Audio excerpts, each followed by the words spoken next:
Three young women were celebrating life together, singing karaoke just hours before, laughing, taking selfies, planning their next day at the beach. By the following morning, all three had tragically passed away.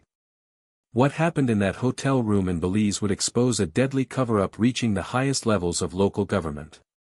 This is the story of Kaoutar Naqqad, Imane Mallah, and Wafae El-Arar, three friends whose dream vacation became a nightmare that authorities tried desperately to hide. February 20, 2025. San Pedro, Belize. Kaoutar, 23. Imane, 24. Wafae, 26. Three Massachusetts women living their best lives at the Royal Kahal Beach Resort. That evening, they found themselves at Margie and Kenny's hangout, a local bar steps from their hotel. Kenny, the owner, watched them sing song after song, their energy infectious and unmistakable. They were happy, Kenny would later tell reporters. You could tell they were having so much fun. The women even turned down free drinks. When offered shots of tequila, they politely declined. They told my bartender they don't really drink, Kenny remembered. These weren't party girls looking for trouble. Kaoutar was studying to join the police force while working with troubled youth. Wafae was a research technician at Massachusetts General Hospital. Imane was the friend who avoided parties because there might be drinking. Around 10:30 p.m., they headed back to their room, the Bird of Paradise Suite, Room 1A. Kenny saw them one last time the next morning, waving from across the street and asking if they'd be back for karaoke. We're going to Secret Beach today, they called back. We'll try to swing by later. He never saw them again. February 22. Hotel staff tried calling the women's room but received no answer. They knocked on the door and were met with silence. What happened next would change everything. By Saturday morning, concern turned to action. Using a master key, staff entered room 1A. Three young women lay motionless, their lives cut short in what should have been their safest space. There were no signs of violence, no forced entry, just three lives that had ended far too soon. Within hours, Belize Police Commissioner Chester Williams faced the cameras with his explanation, delivered with swift certainty. A fatal dose of substances. There was nothing of substance found other than alcohol and some gummies, Williams stated confidently. Physical evidence at the scene suggested an he claimed. But the evidence suggests a different story entirely. Does this sound like three women who were on vacation? Back in Massachusetts, friends gathered for vigils. Imane didn't want me to go to a party because there would be drinking there, friend Hajar El-Khalfawi told local news. That was the kind of person she was. Their families were devastated, not just by the loss, but by the assumptions being made about their daughters.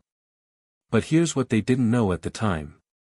The Royal Kahal Beach Resort was already taking calls from worried future guests, people with bookings, asking if it was safe to come. The hotel's response was reassuring and confident. All signs indicate this was a fatal dose of substances. There is nothing the hotel could have done to prevent these deaths. They were telling people the resort was completely safe. They were lying, and they knew it. 1 week after the three women passed away, a guest we'll call Jane checked into the same resort. She'd contacted the hotel directly about safety, and they assured her everything was fine. 5 days into her stay, Jane woke up with something terribly wrong. She couldn't move her left leg. Dizziness overwhelmed her, her vision blurred, and a crushing headache pounded through her skull.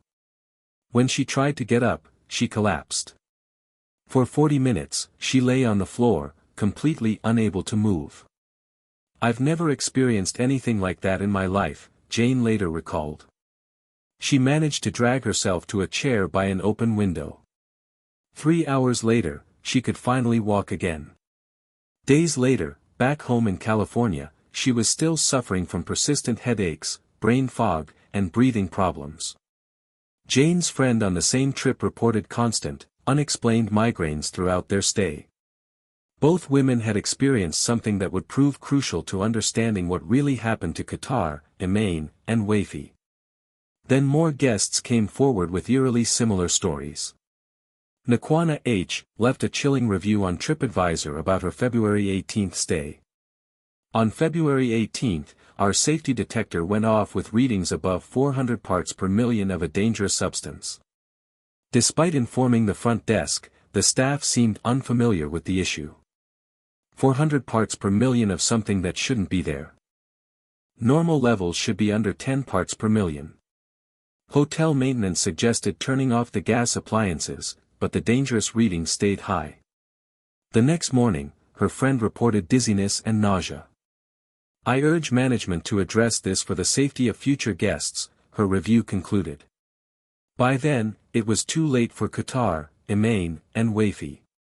Consider this timeline: February 18, dangerous substance detected at lethal levels.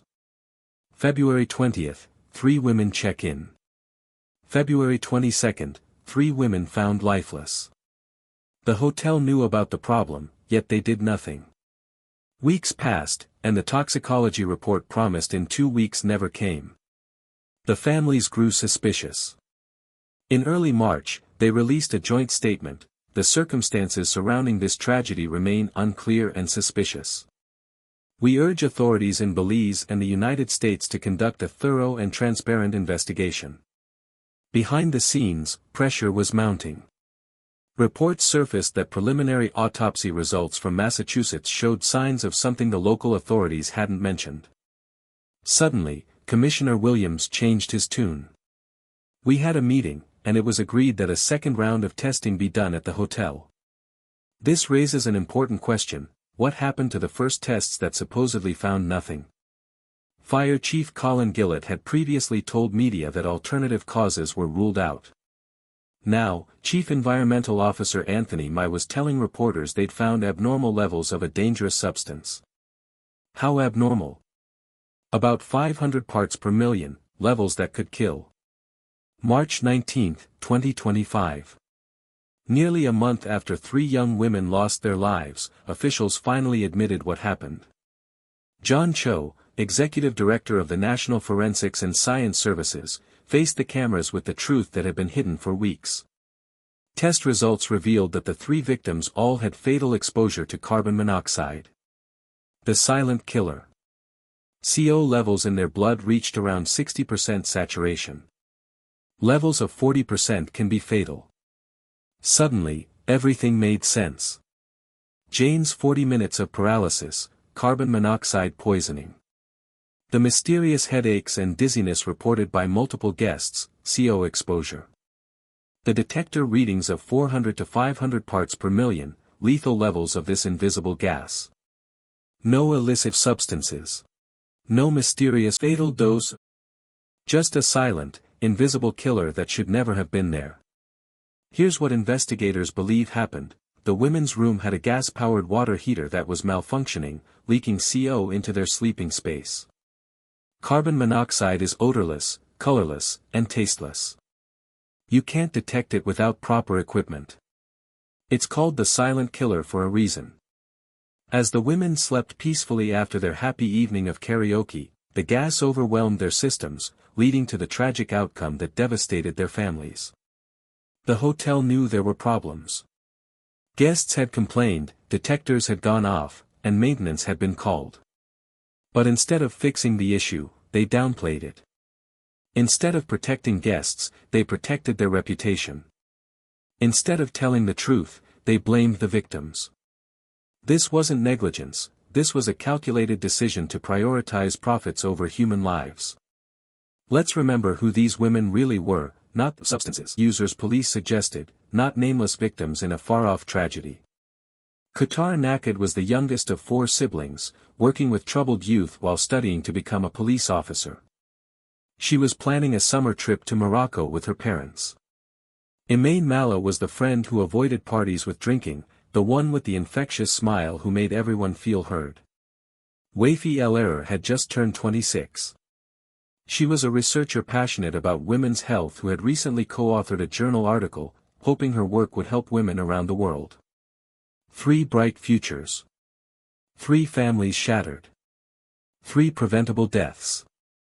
The Royal Kahal Beach Resort closed in early March, claiming it was temporary for safety improvements.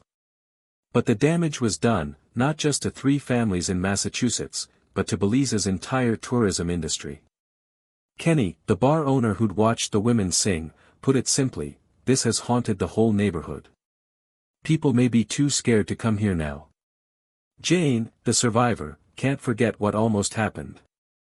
They told us everything was safe, and we believed them. Who knows what would have happened if I had slept in my room for another few hours. This tragedy exposes something bigger than one hotel's negligence. It's about the dangers we can't see, smell, or taste. Carbon monoxide takes hundreds of lives every year, often in places we should feel safest. Hotels. Homes. Anywhere there are gas appliances without proper ventilation or maintenance. Kaoutar, Imane, and Wafae trusted that their hotel room was safe. They had every right to that expectation. When you travel, check for CO detectors in your room. Ask questions about gas appliances and don't assume someone else is keeping you safe. Bring a portable carbon monoxide detector if you're staying somewhere with gas heating or water heaters. Your life could depend on it. Today, the Royal Kahal Beach Resort operates under new safety protocols. Belize has promised better oversight of tourist accommodations. But for 3 families in Massachusetts, these changes came too late. Their story isn't just about a vacation gone wrong. It's about institutional failures, rushed judgments, and the deadly consequences of putting profits before people. Most importantly, it's about 3 remarkable young women whose lives mattered, whose dreams deserved to be fulfilled, and whose families deserved better than weeks of lies and cover-ups. Their memory demands that we do better, that we ask harder questions, that we never again let such preventable deaths be dismissed so easily. Because somewhere tonight, travelers around the world are going to sleep trusting they'll wake up safely. After hearing this story, that trust should mean something. If you enjoy deep dives into true crime, make sure to subscribe so you don't miss the next story. Until next time, friends!